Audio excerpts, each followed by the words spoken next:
Eh bien, la cause palestinienne est-elle enterrée par les accords d'Abraham organisés par Donald Trump? Je pense que le peuple palestinien n'est pas à vendre.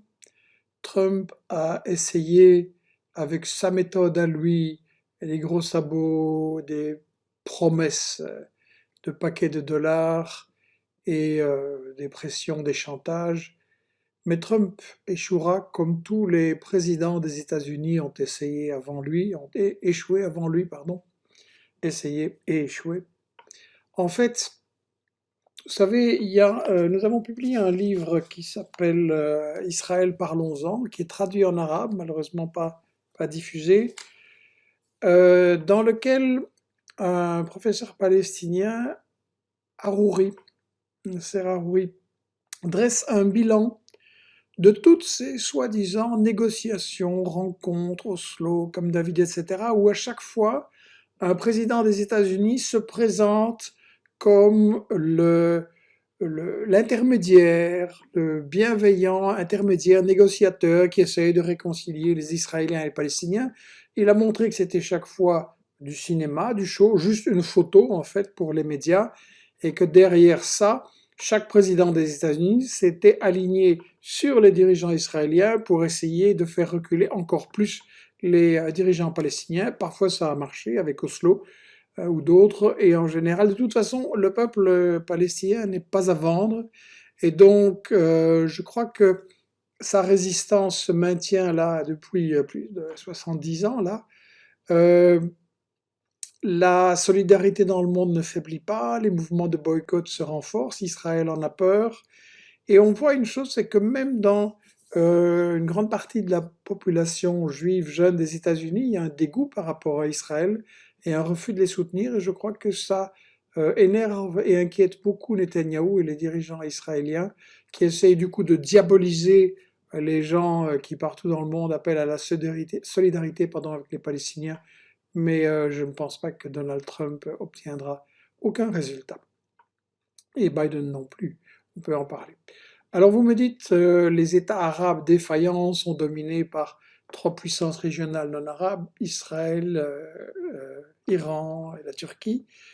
Euh, c'est un fait que les rapports de force évoluent et se transforment au Moyen-Orient. C'est, je pense, lié justement à cet affaiblissement de la puissance des États-Unis, qui ont pu se permettre de mener la guerre contre l'Irak, contre l'Afghanistan, et puis avec Obama quand même, il faut le rappeler, Obama, le gentil prix Nobel de la paix, déclencher de nouvelles guerres en Libye et en Syrie. Eh bien, ce chapitre de l'histoire est terminé, le rapport de force a beaucoup changé, principalement parce que les peuples ont résisté et les yeux se sont ouverts à propos de la récupération, de la manipulation de ce qu'on a appelé le printemps arabe pour justement par les États-Unis, par la CIA, justement pour empêcher qu'il y ait une véritable libération des dirigeants en Tunisie et en Égypte par rapport à des dirigeants corrompus qui bloquaient le progrès économique et social et la protection de leur population. Et bien entendu, la récupération, la manipulation pour bombarder la Libye, essayer d'agresser de la même façon la Syrie. Et tout le monde voit les résultats de ce que les États-Unis et leurs complices en Europe ont fait en Libye. Et donc je crois que beaucoup de peuples arabes au Maghreb et ailleurs ne sont plus preneurs de ces illusions que les États-Unis et l'Europe pourraient nous aider. Le rapport de force a beaucoup changé. La Chine et la Russie ont mis leur veto aux nouvelles menaces d'agression des États-Unis en Syrie et ailleurs.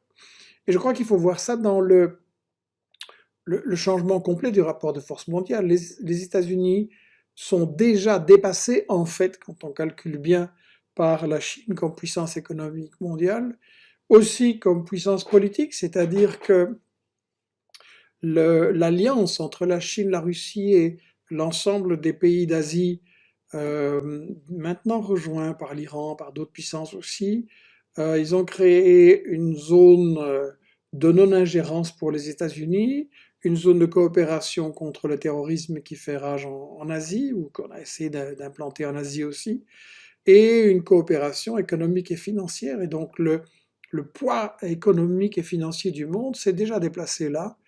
Et voilà, ce rapport de force change complètement la balance, y compris au Moyen-Orient.